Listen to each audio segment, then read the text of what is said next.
I'm not wearing a yellow suit. It's light tan. It's light tan. Good morning, ladies and gentlemen. Thank you, John Bennett, for insulting me in Belfast. Thank you, Susan McReynolds in Derry, Stoke, London, Derry Open Radio Foyle. This is Gerald Michael Anderson here, spinster for this parish. I shall be here until 12 o'clock. Until 11 o'clock, I shall tread water. And at 11 o'clock after the news, Michael is coming in with his Desert Island discs. I can't wait to see what he brings in with him. As a matter of fact, I don't really care what he brings in with him, but I can't wait to see what he brings in with him. If you want to ring me in the meantime, or indeed if you want to talk to him during the course of our session between 11 and 12, you can ring at 08459 555 678. That's 08459 555 678. Or you can send me an email once I figure out how this thing works. It's gerry.anderson@bbc.co.uk.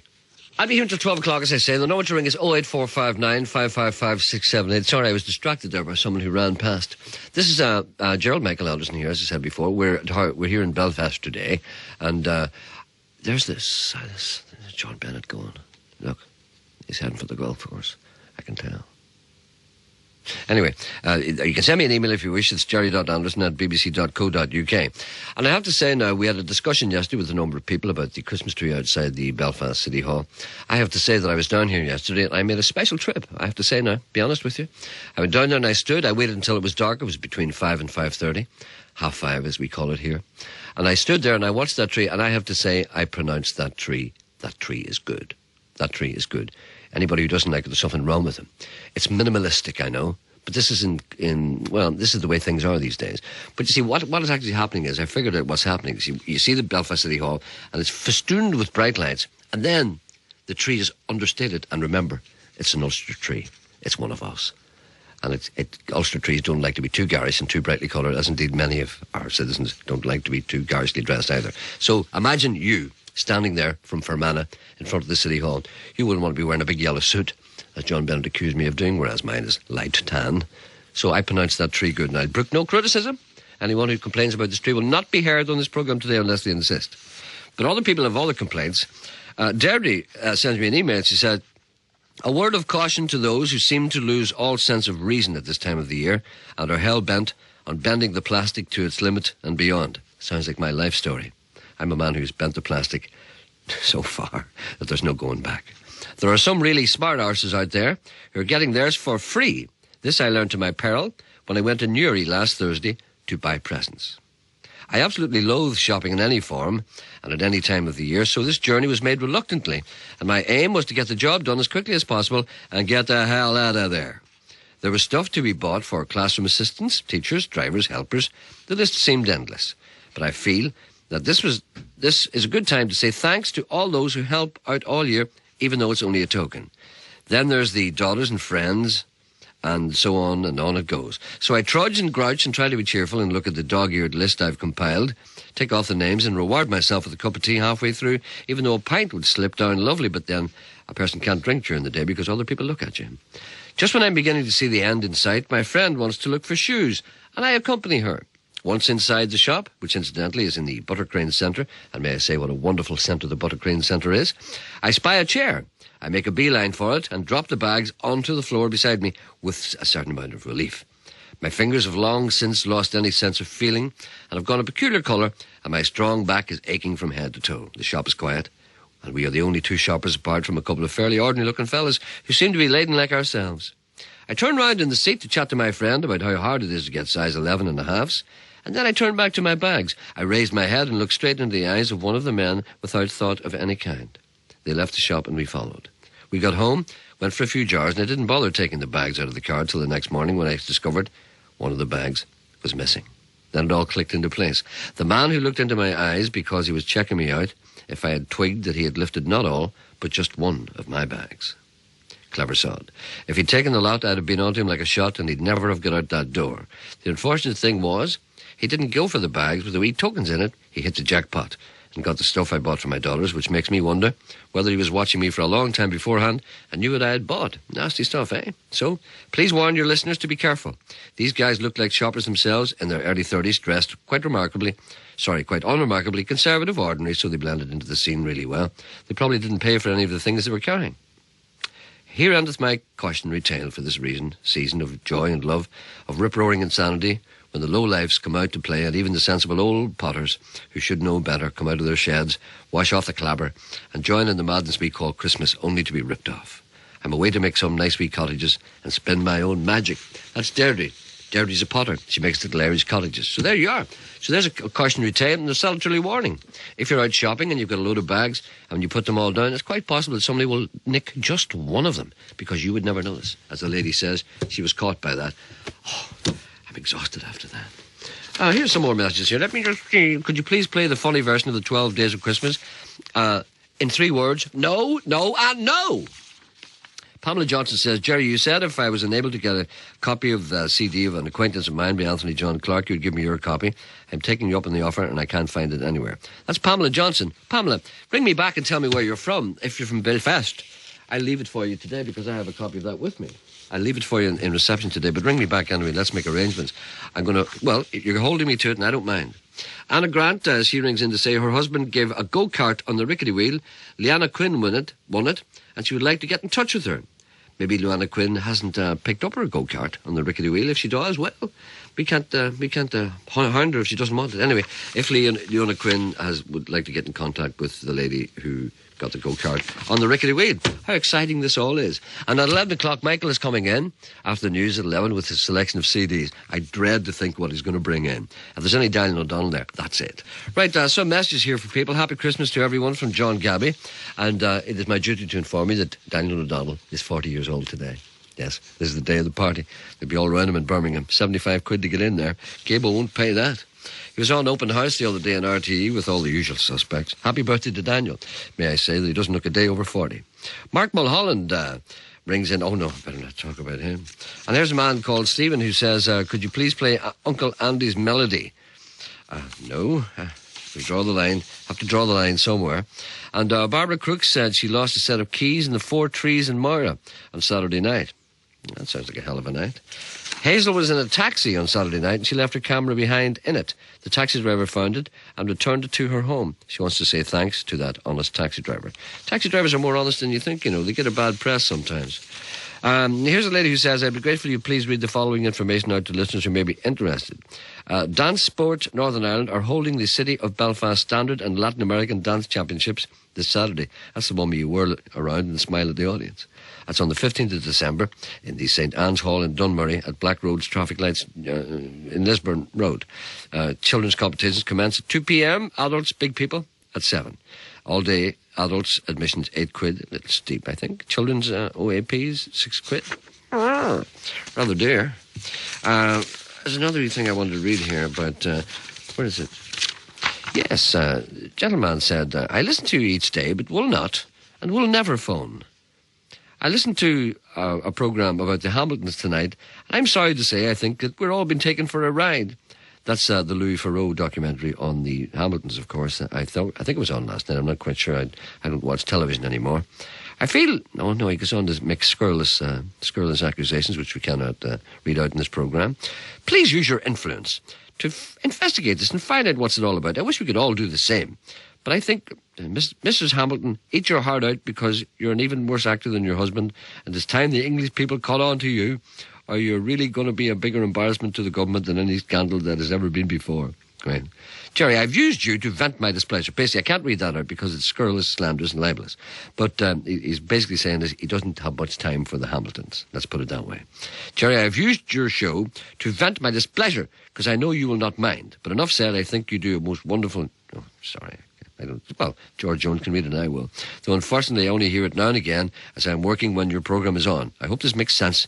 I'd like to thank you for bringing to my attention the joined-up writing CD last year, as without it, I would have missed many hours of great listening pleasure. That's Mickey O'Connell, of course. You see, I do some good after all, said he. Proudly, proudly. There's the music finished now, right. There's a lady on the line who I think I ought to talk to. She's a little worried. Let me just check, see if she's here. Hello, good morning. Hello, Gerry. Yes, hello, how are you? Not so bad, Gerry. How are you? I'm fine, thanks. God, you're my hero, Gerry. Well, thank you very much. I listen to you every day. It's nice of you to say that. But I believe you're not without problems yourself. Oh, Gerry, you don't want... Well, maybe you do want to know, but maybe some of your listeners could phone. I'm having wild boar with a wee turtle, Gerry.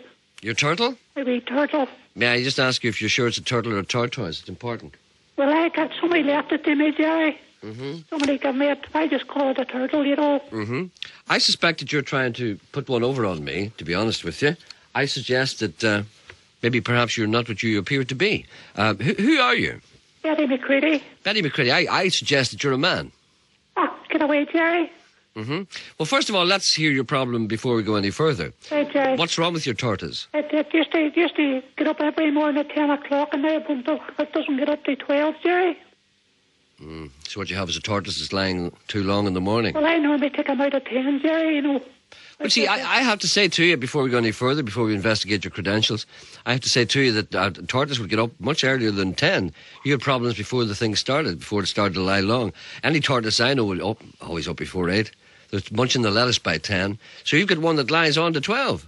Well, It's one of the, I'll tell you what you have there, it's one of the rare midday tortoises from the Galapagos. It'll grow to a length of 30 feet. You realise that, and will become 2-ton weight. And the only thing about that is that when it becomes that big, you let it lie on as long as it wants. No, Jerry, this is a wee one. It's wee now at the moment. How long have you had it? Well, I have it 5 years, Jerry. 5 years? Oh, well, it's obviously not going to grow any bigger. I tend not to think that you're genuine, to be honest with you, and we poo-poo people who try and get through on this programme to talk about important things, and because other people more worthy than you are probably out there trying to get through. Jerry, don't be like that now, Jerry. What do you feed your tortoise? Live mice? No. He gets out into the garden, just vegetables and things, Jerry. Yeah. Okay. Well, do you have a name for the tortoise? Yes, Tommy. Tommy the tortoise. Yeah. What a lovely name. I'm moved, actually, when I hear that. Because people don't realise that tortoises need a name. And sometimes, But I didn't name him that, Jerry. That's a wee girl named it before she gave it to me. Uh-huh. Yeah. Okay. I'm not paying terribly much attention to you because I think you're winding me up. Oh, no, I wouldn't do that, Jerry. I know you wouldn't, no. But I'll tell you what I will do. Just in case you're not, I'll maybe find out if anyone out there has got any advice for a turtle. Well, maybe Geordie. Geordie, perhaps? Maybe Geordie. If Geordie'd phone in, maybe Geordie'd let me know. Okay, I'll talk to him later. Okay, well, thank you for your inquiry, and I'll do what I can. Thanks, Jerry. Okay, thank you. Bye-bye. Bye. Load of rubbish. Just be careful about these people sometimes. Mr. Clark rings in. He is Anthony John Clark, the singer's father. And he says that Anthony John Clark's CD is available in Belfast, in Good Vibrations, in Hard Street, and Premier Records at the back of Castle Court. It's also available in some other shops. There we are. And John in Portadown wants me to play something for Jean and all the staff in Guildford Post Office, and for Audrey, who's off sick at the moment from all the pensioners, and said they do a great job. And I'm just about to insert a little record in the machine here, if I can just get it stopped. Stop! Aye! It's very hard for me to stop stuff. Look, you can't stop anything. Look, oh, sorry, I've knocked it off now. Look, it won't stop. What does it say? I just punch everything and see what happens. It's just very hard for me. It's not easy. I'll just put this one in here, see if that works. Yeah, well, the machinery is too sophisticated. For me, anyway. And Mr. Johnson says, when Michael comes on, get him to speak a bit slower. He's a bit hard to pick up at times. Well, I heard that. We shouldn't say that. Stop that. Thank you, welcome back. It's just coming up to 5 minutes past 11 o'clock. This is Gerry Anderson here. If you want to ring this programme, it's 08459 555 678. If you want to send an email, it's gerry.anderson@bbc.co.uk. Michael has arrived. I've told him to speak a little slowly because he's hard to pick up. He's got a vase of flowers with him. We'll be talking to him soon.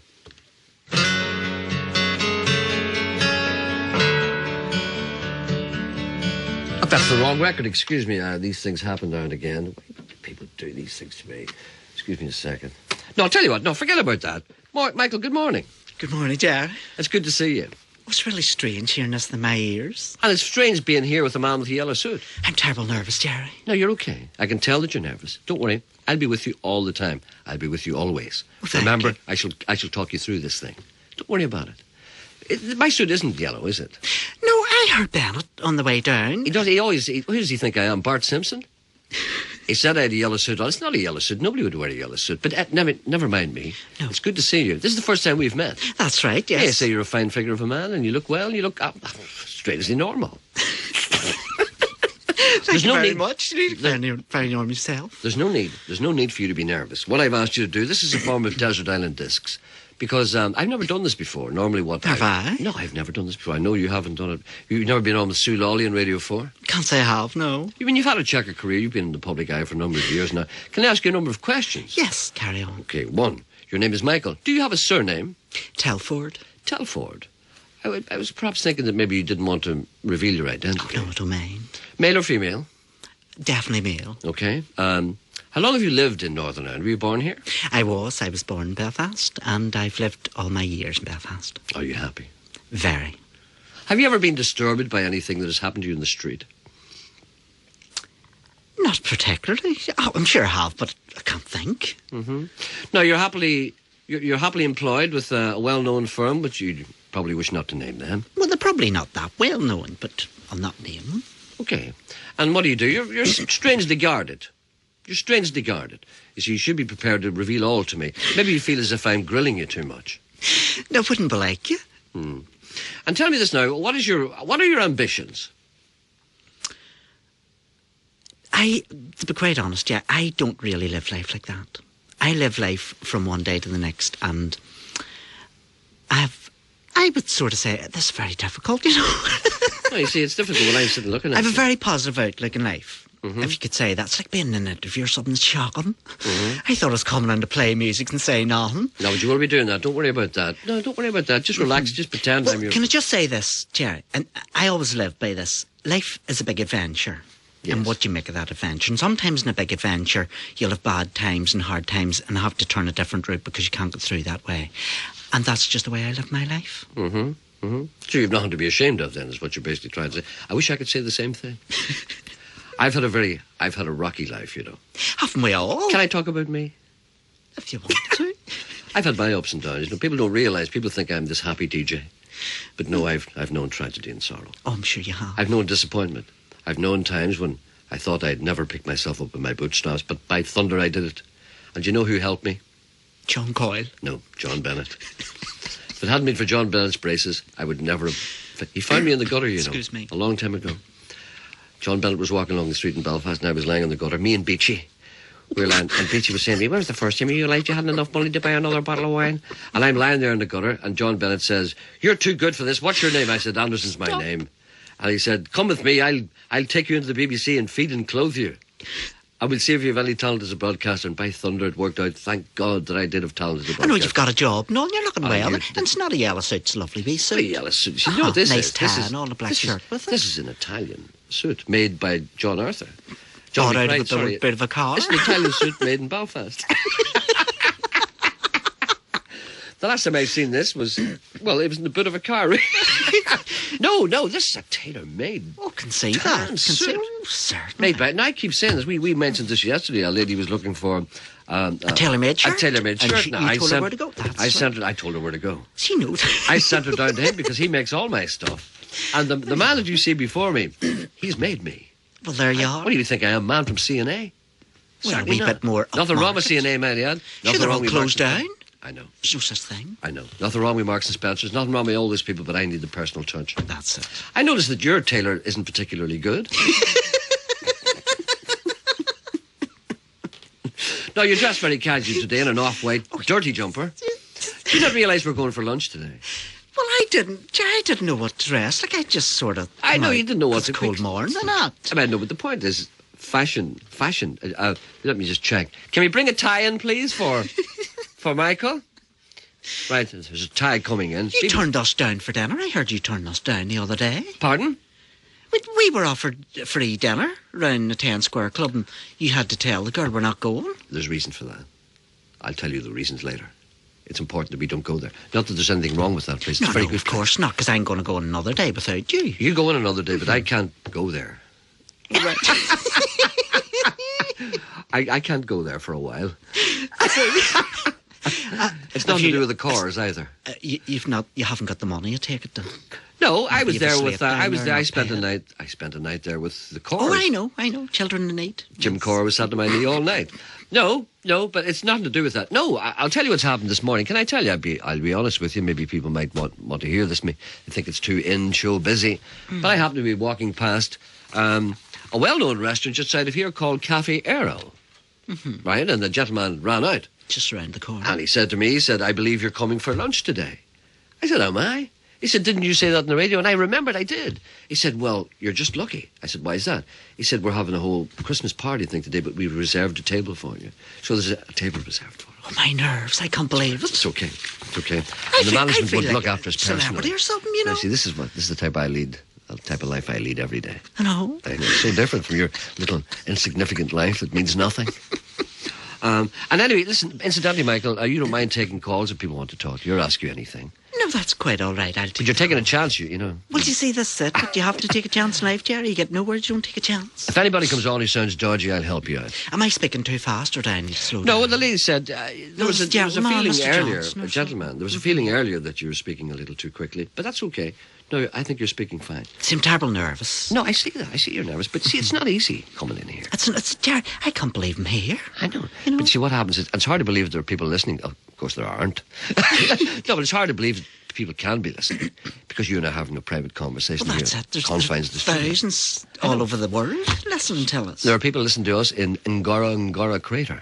There are people listening to us in Sydney. There are people listening to us in the Falkland Islands. There are people listening to Norway, Denmark, Greenland. Didn't finish that. And all the EU countries, there are people sitting fingering their euros, listening to us. I wonder, do the Taliban listen? The Taliban could well be tuned in Afghanistan. As a matter of fact, Osama bin Laden asked for Daniel O'Donnell today, especially on his birthday. Not Osama bin Laden's birthday. Apparently he's trying to get to Birmingham for Daniel's bash, but he's having a little trouble at the immigration. Anyway, so anyone who wants to talk to you may ring at 08459 555 678. Let me put you at your ease. Thank you. Now, tell me about your first record. Well, the First of all, one, may I ask you, yes, is music important in your life? It is. I would listen to quite a bit of music, Gerry, be it on the radio or I have quite a range of CDs, maybe things that people haven't heard of before. Do you buy them yourself? Oh, yes. I'm not you, you know. Oh, I steal mine, and they're sent to me by record. I've never bought a CD in my life. Have you not? No, I've never bought a record See, in my Bert life. McCormick and all but saying new stuff, and then that fella, is it Williams you call him or something? Trevor Williams. Good friend of mine. He sends great good stuff. Do you know what's he? good about him? He knows what I like. Yes, that's right. And it's very important if a man knows what you like. The off the beaten track, sort of. Indeed, yes. Well, the first record I'm going to play this morning is Brian Houston, a local guy who you used to play but don't bother your backside anymore for some reason beyond. Why are you looking at me like that for? Because I don't expect criticism when I invite you on here to play I know your that, records. but you have to say I mean, it, if you Gerry. like your own records, I don't want to be castigated for not playing the things that you like. No, but you used to like him. Well, you used to play I still him. like them. But you I know. can't. You change. You know, I still know like them, that, but you move from one artist to another. And why do you like it? Well, but see, Brian, of course, is born again. Did you know that? Yes, I do. Yes. Are you? If I may ask you a personal question? No, I wouldn't regard myself as born again. Are you a religious person? I would have a Christian type outlook, yes. Mm-hmm. I would attend church now and again, not an awful lot. Not as much as perhaps I should. But I don't get involved in church. I would go out to the likes of Whitewell out in the Metropolitan. There, it's a big church and I enjoy it. It's fantastic choir and a great preacher, and that's all you need in a church. And religion's all about spiritualism and between you and God. I mean, that's right. It doesn't matter. People coming out of a church doesn't mean to say they're any better than you. Absolutely, but I have to tell you that I'm a man who goes nowhere on a Sunday. But that doesn't matter. I know it doesn't. Well, you like Brian Houston and me purely for his musical ability. That's right. I think he's very good. And 3 good albums, and the one I brought in today, one of the tracks off it is Too Busy. Okay. You play that for me? Okay, certainly. There you are. That's your song. That's from, let me just check what this is before I go any further. That's Brian Houston. That's from an album called Good News Junkie, That's it, which yes. I played often. Used to, yes. Used to, and that's a song called Too Busy. I have to say that you've brought in a lovely vase. Would you call that a vase? No, a pot of flowers. What are those? It's called a poinsettia, Gerry, and it was Ferguson Flowers sent it down to you because you remember they did the thing for the rickety wheel and you had mentioned them a couple of times. And you delivered the flowers from Ferguson Flowers? That's right. I had to go there this morning and pick it up, and it's a lovely one, isn't it? They're lovely. And it only goes to VIPs, Gerry. I have to tell you that. Oh, that'll have to go home to my house. No, but maybe I should think donate Sean's name's in that as well. I'll just rip that off. How do you share a vase of flowers? Well, you don't. You just take it home. He'll find a way. You know. He'll find a way. I'm taking that home. That's lovely. And Ferguson Farms, where are they anyway? The main office is Wellington Place in Belfast. Sure, the BBC get stuff off them all the time, Gerry. Do they? Oh, they do indeed. Sure, there was stuff last night. There was stuff had to go urgent. There was a holly wreath and a big garland. And the wee girl came and picked it up about 5 o'clock. Because Malcolm was saying to me, that's the boss Ferguson's, he was saying to me, oh, we'd stuff to go last night, you know, and I don't know what was happening. Was there drink thrown away BBC money, perhaps? My dad's TV money again. Have to get to the bottom of that. Here's a question for you from Margaret MacDonald, who wanted to go on the air, but then she realised she can't go on the air because she has to go off to work. But she's listening on a wee kind of thing, whatever she has. She wants to know what your hobbies are, and she says she thinks she may have met you on a steam train. I can't think of it. A steam train. When was the last time you were I was never in a steam train. A steam train. That's what it says Margaret, I'm here. sorry. No, it's not me. No. Thank and she said that if it was you that she met on the steam train, she said you're a very knowledgeable man. Oh, would you be right there, right enough? But I was never in a steam train. So I don't know what she's talking about. Maybe she's 150 years old. No, I think, Gerry, the do wee steam trains sort of Easter and Christmas. Oh, you like know, the special ones. Do it, what is it called? Port Royal Flower or something like that. I can't remember, from Belfast, and to go to different places, Whitehead and all, I think. But I couldn't, the people in Translink be able to tell you more if anybody wants to know. Well, I hope anyone out there who's got any information on steam trains currently running will give us a ring here so we can update the people on the state of the steam train industry. And not be confused about people who confuse me with people knowledgeable men in steam trains. So tell me, what are your hobbies? Maybe you don't have any. Well, I don't have any hobbies. Well, really and truly, I suppose I don't. I mean, the way people say, like reading, like going to the cinema, but sure, that's just part of life, you know? Of course it is. I don't really have a constructive hobby, you know, as you would say, sort of thing. No, not really. I'm the same. I have no hobbies either. I have no friends either. I have no hobbies. Somebody that said to me the other day, we were having a bash up in Radio Foyle. I know a kind of a Christmas thing. Was Sean Coyle there? No. No, he was there because he heard that he might have to pay for the drink. Oh, well, there's no way he'd be there then. Concrete pockets. There's new BBC rules now. He's not here. No, don't be talking about it. He's not here. There are new BBC rules now, you know, about BBC parties. You don't get any spirits anymore. Did you know that? No, I didn't. All BBC parties now, there's no spirits. It's just wine and beer. It's no good at all because nobody fights. Well, this is it. That's what I was thinking. You can't get a good head of steam up. What's the Sunday world going to do for stories now? I mean, I remember we had great parties at the BBC. People used to argue and fight and pull at one another. You know, when you get... Sure, I remember reading the fought and they fell down the stairs and all, you say. Well, that was great. Any parties that I've been at recently, people just get sleepy and go fall asleep in the corner. Oh, sure, that's no good. Do you know when you drink wine all the time, it become very, very, very placid, don't you? You just want to curl up like a dog and go to sleep. Whereas the vodka makes you mad. Well, that's it. People that drink wine all the time like that, them's the type of men would wear sandals with socks, Gerry, you know. They would have leather leather patches and all that. And the girls wear comfortable shoes. You know about that. See my geography teacher in school, he'd one of them patches on his things. I bet he goes to craft fairs. I don't know. Oh, I can say. I bet he bakes his own. Do you remember I went to the craft fair? Remember me and the Luscious one? That's right. Have you been to one since? No, there's one. It was last weekend, I think it was, Gerry, down George's Market. They're right and good, you know, but there's a lot of different people, you know, you know, they're different. The best fun I ever heard. Alternative, that's the word I'm looking. No, sorry, alternative people. No, I used to be an alternative person myself until I saw the light, until Jesus touched me. I came away from that stuff. I was an old hippie, you know, but I have no friends. That's the reason why I was talking about that when somebody said to me, who would you like to invite to our contributors to? And I said, I don't know anybody. And I realised I had no friends. I have acquaintances, but I have no friends. I'm alone in this world. Something wrong with me. I don't know what it is. I can't make friends easily. It says my pass here, contributor. That's me. If I had to go to a party. I could have been. No, you have to go next year. Because you were never a contributor until now. Once you walk in the BBC, it's your BBC unless you try and get in the door. Right. But you've got past the man. Because it says on it, contributor. I know, but... Michael Telford. I mean, see, they don't give you that unless you get past the man. I know. Many's a man goes down there and won't get in, but they won't get a thing saying he's a contributor. It means you have to go to our parties next year. Do you know what I saw when I was coming in? It's a terrible busy place down there. It certainly is. A man came in with a watering can full of water. That's for and John. had to get a pass. That's for John Bennett's head. Look, John Bennett's out there now. Look, see him. Like, you see him? That big tall bald. He's not as fat as I thought. He's a bit slimmer. He's waving at us. Must be doing golf. Hello, John. Pretend you like him. Go. Hello, John. Hello, John. It's all right, he's gone now. But they must employ people to come in on a daily basis or something to water the plants and to wash them, because the woman was washing them with a cloth. No, they just wash the presenters. So that's what they do. Because the presenters want and to wash Walter. He's going to have a bed bath. But anyway, listen, there's a lady who wants to speak to you, and she's on line 9. Let me see if I can get her. It's very hard for me. I have to work this machinery I know, because that's all new to you down here. I bet you're amazed at the way I can work this. So you're sitting in behind that wee desk, and I'm on the other side, and I can't see what you're doing. You want to see? This is like flying a Boeing 707 here. Hold on a minute. Let me just take off. Let me get me undercarriage down here. Hello? Hello, Mr. Anderson. Good morning. Look, it's the lady with the Christmas tree. Michael's my name, love. Michael, did you recognise my voice? I did indeed. Now, can I just say at this point in time, Gerry? What then? I think that this woman was wrongly taken up yesterday. Because what you said, and I totally agree with, it was nothing wrong with the Christmas tree. It was the lights on the Christmas tree, isn't that right? Right, Michael, you That's are right. it. But that Comanche doesn't half listen. You see that? But I don't You think... call me a Comanche there? Yes.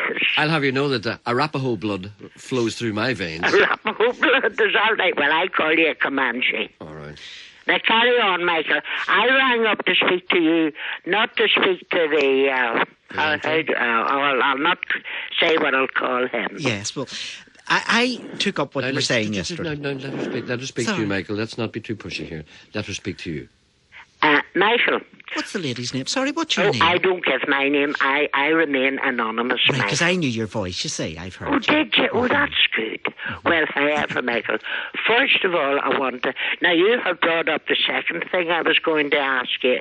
What was your opinion of the Christmas tree? And what did you say there? Well, my opinion was exactly the same as yours. The Christmas tree is nice, but the lights on it leave a lot to be desired, because they're just wee mini lights. That's right. That was my point. Well, why could Mr. Anderson not have tumbled that was my point? He made a whole hoo-ha out of it. Mr. Anderson rarely tumbles for no reason. I'm not surprised at that. And may I say to you that there was an article in the Belfast Telegraph last night about this very subject. I believe it wasn't kicked off by what we had to say, but there's a general concern and a general curiosity as to whether the Christmas tree is appropriate. And I have to say that there are two things. Firstly, I had a look at the tree myself last night. I see nothing wrong with it. Oh, naturally you wouldn't. Because you can be as awkward as sin.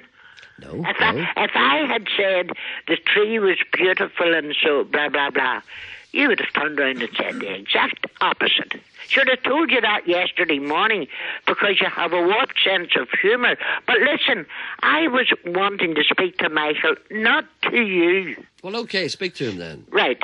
First of all, Michael, you've given me your opinion of the Christmas tree. Yes. Secondly, you're on for an hour. Are you getting paid for this? Shh. Through Mr. Anderson. There may be a small donation towards Look, expenses. I In was other words, speaking it's to been Michael, In other not words, to it's been you. Michael, I've asked you a question. I want you to be honest. I think I'm Money getting has the not been general mentioned. Money has not been mentioned. No, I think it's money fair to hasn't say. been mentioned. It doesn't mean to say you're not going to get paid, but money has not at this point been mentioned. Does that satisfy you? Well, Michael, before you agreed to go, I'm afraid I would have got it straight how much they were going to pay you for coming on for 1 hour on the radio. Show, yes. I think you've been a wee bit too soft. All right, I think you've made your point. There's no reason for us to talk to you But any you're longer. doing the answering. I haven't heard a straight answer from Michael. Michael, come on, right? You keep out of this. Were you expecting to be paid, Michael? No, I wasn't Knowing what you know expecting to about be paid, of course children not. in need. No, you see, I just came on here Yes. to play a couple of records and, do the thing. But, look, it's very difficult to me. No, I wouldn't expect to be paid at all. Well, Michael, you're very silly. Oh, no. It's coming of a broad board. Well, I know Mr. Anderson travels round as in a limousine, goes to all the best places to eat. I travel hope you were extensively. collected by a limousine or something this morning. I was chauffeur-driven here Oh, were you? in a van. I forgot Chauffeur-driven in a van. I forgot I to was order the indeed, car yes. for you. But you Ah, got you here. see. And can I just say at this point, see the fella that brought me down the van, George Robinson, that's the one that let me down, Gerry, the way. Yes. Remember, it was going to Oma. I know. And if the ladies in Oma are listening, I'm terrible sorry. That's all I've right. already spoken to them. But you see his ma's Christmas tree? It was put to City Hall to shame. I think they cut the top of his ma's Christmas tree off to make the City Hall. I'm glad to hear you say that, Michael. But it's just the honestly. lights now, Miss Anonymous, it's just the lights in the tree. Like, the tree is lovely. And I have to say, the whole of the City Hall, it's the most beautiful. It's lovely. It's the best it's ever been. Yeah, But and the it's like something tree you'd see in America or itself, somewhere. to me, was pathetic. No, well, the tree is deliberately like that because Look, Gerry, will I tell you, you're only repeating yourself. We heard all that half an hour ago. all right then. I've asked Michael's opinion. He's of the same opinion as myself. All right. Now, to get back to you, Michael, do you see when you're going for the lunch? Right. Make sure that boy who puts his hand in his pocket. Oh, Because Sean he has calls me well, the reputation of being a wee bit mean. Goes without saying. Of course, I'll foot the bill with my own personal money. This won't be BBC money. It's my own. Aye, personal. listen, boy, you'll pay the bill with a flourish, but I bet you it's BBC will be picking up the tab. Oh, I'll claw You're it no back. softy. I'll claw it back some way. Anyway, listen, go away now. Thank you. Well, It's been lovely talking to you. Miss Anonymous. Thank you. Thank you very much, Michael. And have a I very enjoy, happy Christmas. I enjoy you very, very much. Okay, dear. Good. Sure, it's all a bit of fun, It isn't is it? indeed. Yes. darling. Bye. Right, you be. Bye, dear. Bye-bye. Bye. Bye. So, what's your next record? The next record, Gerry, is Oba Wedding. It's actually from an album which people have probably never heard of because I brought it from Canada many moons ago. And it's like an Afro-Caribbean festival. You know the Notting Hill Carnival? Yes, I do. Well, it's called the Caravana in Toronto, and it's on once a year. Did you live in Toronto? No, I visited Toronto on a number of occasions. I've never lived abroad. I've always lived here in Belfast. Do you ever want to live abroad? Not really. I'm a home bird. I do like going away, but I don't like to be away more than 2 or 3 weeks. Mm-hmm. Although the first time I went to Toronto, I was there 4 weeks, but I was glad to get home. You know that way. Do you know the weirdest thing, and I don't know if people understand this or not, the longest time I was ever away from home, from Northern Ireland, was about 2.5 years. No, without coming back at all. I mean, Yes. I've been away for different periods, but you come back every once in a while for a week or so. And see, when you're away for a place for 2.5 years and then you come back, it's very strange. I would imagine so. It's very. Could you I meet would people imagine and so. suddenly Yes. they're suddenly a wee bit grey around the, you know, Things around have the gills. changed. And you look at people and you say, God, he's got terribly old looking. I'll tell you something, Gerry. I had a friend there, and he went to South Africa Yes. about 5 years ago. And he came home 3 days ago and arrived in Belfast, and he rang up my mother and says, look, I'm starting here in Belfast City Centre, don't know where I am. It had changed so much, Gerry. He hadn't got a clue, didn't even know how to get a taxi, didn't know what the Odyssey was, what the waterfront was, what the bridges were, nothing. And we had to go down and get him. So he never checked into Hilton He's Hotel, threw he's himself not, out the window. you know, and he couldn't cope with the whole thing. I said, sure, know. you live in a big city, like, you know. I know. And See, people automatically assume that the place where they come from will remain the same. It's, you know, it's a kind of a little wish that you have, that everything that you knew at childhood will remain the same and not change, but it always does. It does. But it's very weird, you know. No, I won't say that. I was going to say something very, very bad.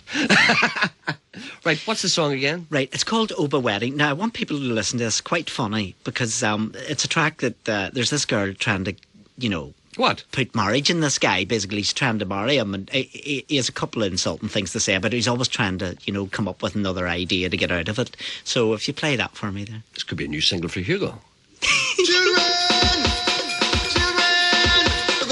So that's the wrong one then? Yes, it's Oba Wedding. It's track 6, Sorry. is it, or something? I suppose I know that. Hold on a minute, a second. Where's the thing here? Where's the thing you gave me?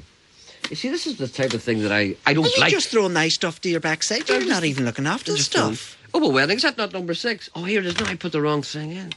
That's Garth Brooks, that's wrong. No, it's the right CD, but you didn't put number 6. That's number 1. Fun in the That's Sun. red. It's called Fun in the Sun, the CD. And Yes. it's number 6. Yes. Oh, but it should have been that. Should have come out right. It's that old chip machinery in the BBC. It plays mine, all right, in the house. And Japanese stuff. Hold on, let me just check this. No, that's number That's 1. it. That's track 1. That's... Oh, it is, you're right, yeah. Hold You on, see, it you have keeps to going push back. it up to number 6. It keeps going back. No, I'll tell you what, I put it on to number 6 and then it keeps going back itself to track 1. Well, tell it to play number 6. It's probably thinks that Hugo's playing this stuff. Hugo always plays number 1 because that's the easiest. Let's see, and they all sound the same anyway. There's 6 now. Try this one. I think that won't work now. Here we go. That's good. That's quite unusual, that. Yes, I thoroughly enjoy that. I kind of goes on a bit, though, I have to say. You've never heard that now. I don't think anybody's probably ever heard that before. I think that track's very old, Gerry. But that I thoroughly enjoy that. It's good. Yeah, if you're feeling a wee bit down, sometimes I would put that album on, and there's a lot of strange stuff on it. You know, really sort of upbeat sort of stuff. Put on your dancing shoes. You know. And it always reminds me of my holidays. Holidays where? Well, in Toronto, when I went away, you know. That's not in Jamaica, though. They don't do that over there. No, but it's big caravana, you know. It's like I know. It takes a day just to go past, you know. I know you took, yeah, right. Hugh Colbert sends an email. He said I was under the impression that when Gerry brought Michael in, it was to be a Desert Island Disc program. People think that I'm actually doing what I say I'm going to do.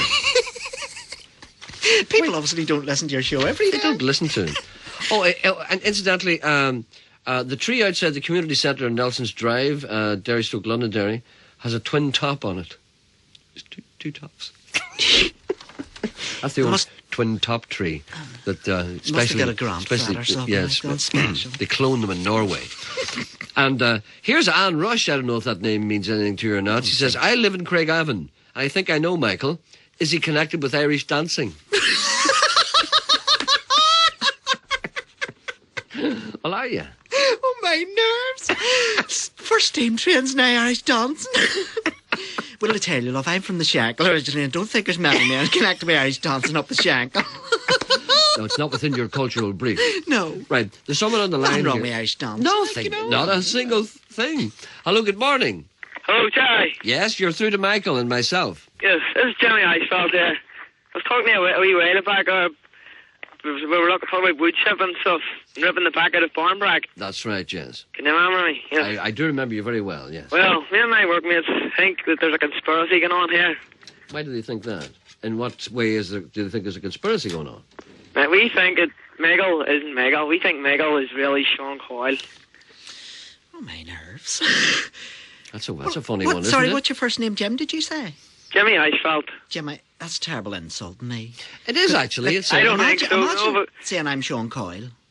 You're not Sean Coyle. No, he's not. Of course he's not. I'm not. in the background, we can hear Sean Coyle and is giggling, and it just sounds like Miguel. And we think you're trying to do George Jones on us. I think maybe perhaps they're being fooled by your laugh, which is similar to Mr. Coyle's cackle. Do you think so? I don't know what. Is that what it may be causing the confusion? The laugh you say is almost the same, but the voice is different. But It definitely is. The laugh is identical. You're trying to play us all like cheap fiddles. Mm-hmm. All right, well, I can only assure you, and I hope you believe me, and take my word as a BBC broadcaster, on the lives of my children. I have to say that Sean Coyle is not present in this studio, and that Michael is himself in his own capacity. I'm here, and we're in Belfast. I'm in Belfast. So, to you. So hard as... Why do you never let Sean talk to Michael? Because... Why do the two of them never want to be seen together in public? I have spoken to Sean. Sure, the other day, remember I gave him a lot of cheek last Friday? I do believe you did. Give him as much when he was cheek. going to Craigavon, he didn't know where he was going from. That's of course. Right. Second mattress on the left. That's right. So there's no conspiracy there's then? no conspiracy. I have to put you out of your misery here, and I'm sorry you've grasped the wrong end of the nettle. Do you get out much, tell us that? I get out much? You and the workmates there. Stop that. Now, stop that. Now. This is a very dangerous road you're going down here. He's No, trying to be I can understand what they're saying. I can understand. No, we understand what you're saying. They thought but I was Sean Coyle. let's just advise them that they're mistaken. Yes. And Mr. Coyle is nothing to do with this program. Michael is good. It's a separate entity. So it's not a conspiracy then, no? It's not a conspiracy. No, there are many other conspiracies which I know about, but this is not one of them. Okay, sir? Yeah, that's dead on. Thank you All very the much. best. Hey, Thank you Terry, very good much. luck on your mortgage. Thank you. Bye. What did he say? Good luck to the mortgage? I don't know what he said. What does that mean? I haven't got a clue. He must be tapping into my files. Now, do you know what I think is admirable? That whilst the last record was playing, that you decided that your next record would be giving a man a break. That's right.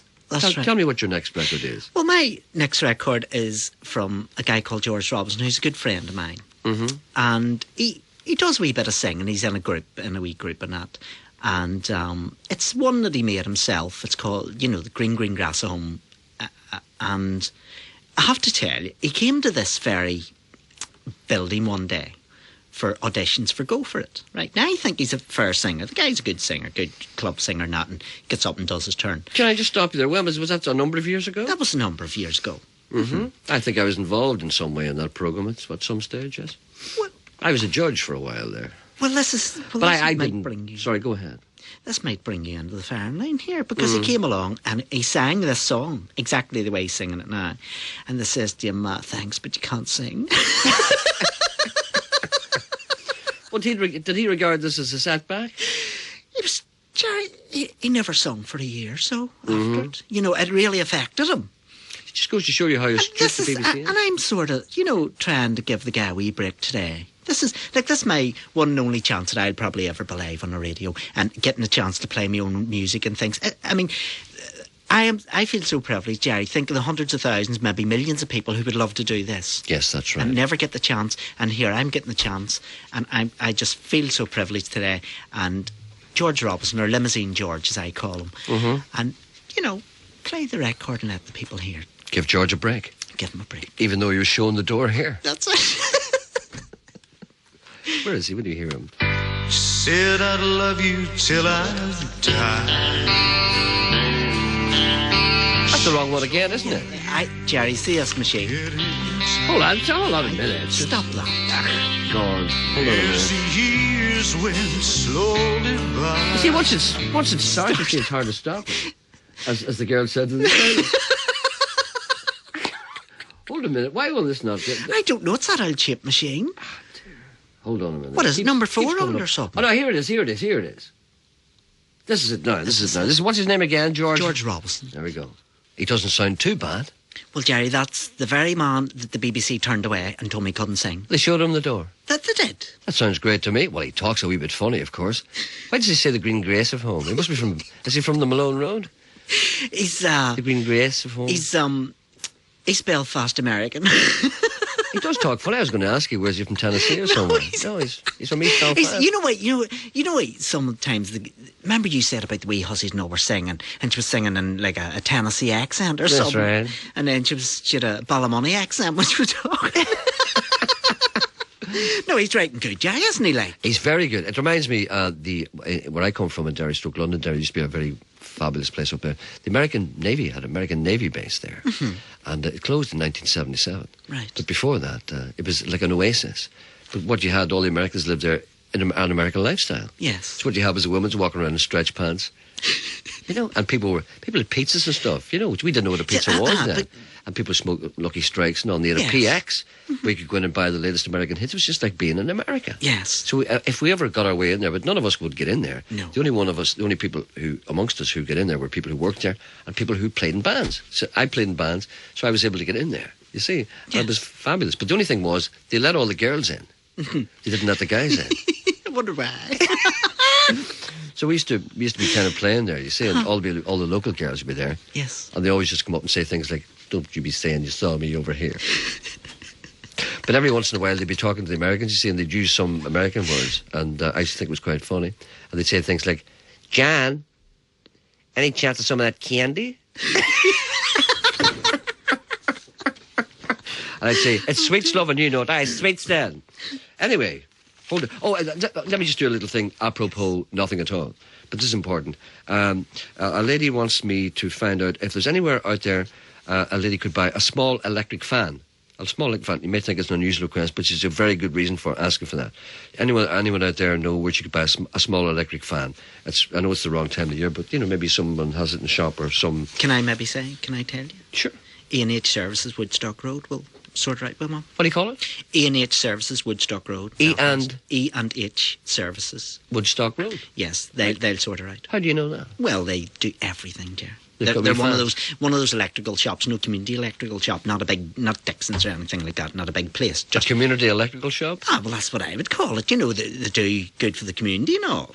I've never heard of a community electrical shop. Well, it's a wee shop. It's been there for years and years. And it's not years. The emphasis is not on profit, but it's on helping the community. That's it. It's service, proper service. Okay, so there we are. Not spotty-faced wee fellas sitting there, Yeah. Proper people that know what they're talking about. Real people. Not like us. There's a man on the line here. I don't know who it is. I think it could well be Liam. I'm not quite sure. I hope it is. I'm sorry if I got his name wrong. Hello, is that Liam? Hello? Hello, is that you, Gerry? Yes, is that Liam? Yes, Gerry. Oh, Liam, good man. Can we hear him? I was Hello. Oh, that's okay. Yes. You're through to Michael. Michael, Hello, Liam. How are you? I'm doing grand. You're doing a grand job. Thank you, Liam. I was one of the ones who rang up. Do you remember when Gerry done the dirt on you over Christmas? Oh, Gerry Kelly escapade. I did do the dirt on him. Yes, it was that Sean Coyle one as well. But Yes, that's that's what all actually happened. water under the bridge. Okay. Well, I also was inclined to think that it was a bit of a conspiracy, that you weren't the person who you are, but I believe that you are, man. You're 100%, and you're doing a grand job. Thank you for your faith in me, Liam. You're the only man that can put that Gerry Kelly and Sean Coyle in his place. And Gerry Anderson as well. And Gerry Anderson. Thank you for correcting that. So, I'm just want to say to you, Michael, that I'm glad that you got on the show and that you're doing a grand job. Thank you, Liam. Gerry, could I say one thing to you before I go? Yes? When was the first time you realised you wanted Michael on your show? All right, Gerry. Okay. You're a gentleman. Bye. Good luck, Gerry. Bye. Right then. Okay, now another record. Right, let's go. Another one. Juliet. Juliet who? Juliet Turner. Juliet Turner, right. There is only one Juliet Turner. She's a lovely girl, you know. She's fantastic, Gerry. I've seen her a number of times.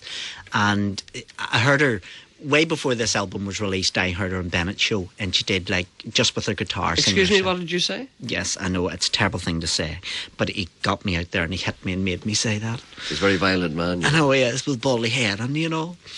Baldy wants to win. There's so many good tracks on it. There's quite a few good tracks on it. But I think Belfast Central. Oh, you want to play Belfast Central? Yes, I think. Well, funny enough, you see, we Now, can I just say something at this point, Gerry? Yeah. I thought that was being released as a single for Well, Christmas. No, I don't.